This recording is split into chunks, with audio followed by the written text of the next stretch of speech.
सिर्फ बाबा साहब अम्बेडकर को याद करने से काम नहीं चलेगा। अगर याद करने से अगर काम बन जाता तो Sri Lanka, Australia, Nepal, Germany, America हर कोई 14 अप्रैल को बाबा साहब अम्बेडकर को याद कर रहे हैं। अगर याद करने से बात बन जाती तो हम अपने घरों में, अपने सोफा सेट में, अपने एसी रूम में, अपने कूलर वाले रूम में बैठकर बाबा साहब अम्बेडकर को याद करते और बाबा साहब का जो मिशन था वो अपने आप पूरा हो जाता। मगर सिर्फ याद करने से काम बनने वाला नहीं है। बाबा साहब अम्बेडकर ने 18 मार्च 1956 को अपने आगरा के भाषण में कहा था कि मैं विशाल तंबू में एक अकेला बम्बू की तरह हूँ, मेरा स्वास्थ्य ठीक नहीं रहने लगा है। मैं उस दिन के लिए चिंतित हूँ जब मैं इस दुनिया में नहीं रहूंगा, तब ये विशाल तंबू है वो गिर जाएगा। मैं एक ऐसे युवा को तलाश कर रहा हूँ जो आकर इस मिशन को अपने कंधों में लेकर आगे बढ़ाए।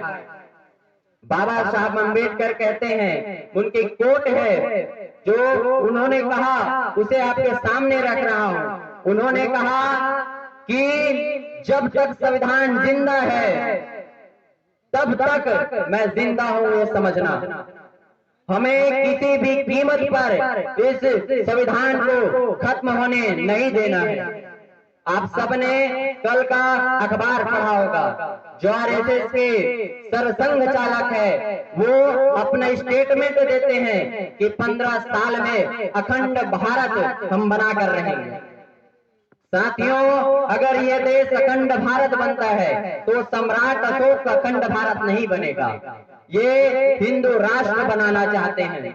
अगर हिंदू राष्ट्र ये बनता है तब ये हिंदू राष्ट्र बनेगा, तब वो खड़ी व्यवस्था जिसके खिलाफ हमारे पुरुषों महापुरुषों ने संघर्ष किया, जो लड़ाई कभी गौतम बुद्ध से शुरू होकर मान्यवर साहब काशीराम और आज की तारीख में बहन कुमारी मायावती जी जो संघर्ष लड़ रही है, ये सब संघर्ष मिट्टी में दफन हो जाएगा। जो खड़ी व्यवस्था जिसके खिलाफ बाबा साहब अम्बेडकर ने अपने 4 बच्चों की कुर्बानियां दी, ये खड़ी व्यवस्था जिसके लिए हमारे पुरखों ने अपनी कुर्बानी दी, ये खड़ी व्यवस्था फिर से मजबूत हो जाएगी।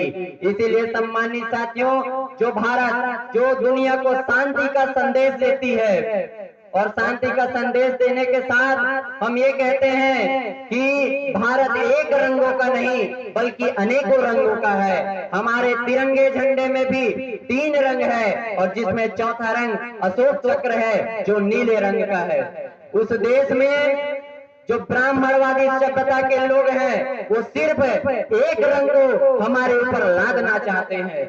अगर वो ऐसा करने में सफल हो जाते हैं तब जो सतनामी समाज अपने प्रतीक चिन्ह के रूप में सादा झंडा, गुरु घासीदास बाबा जी के जो वचन है उनके सम्मान में सादा झंडा लगाते हैं, वो सादा झंडा भी आपसे छीन लिया जाएगा। जो मुसलमान जो अल्पसंख्यक है वो अगर नीला हरा झंडा अगर लगाते हैं तो उनका हरा झंडा भी उनसे छीन लिया जाएगा।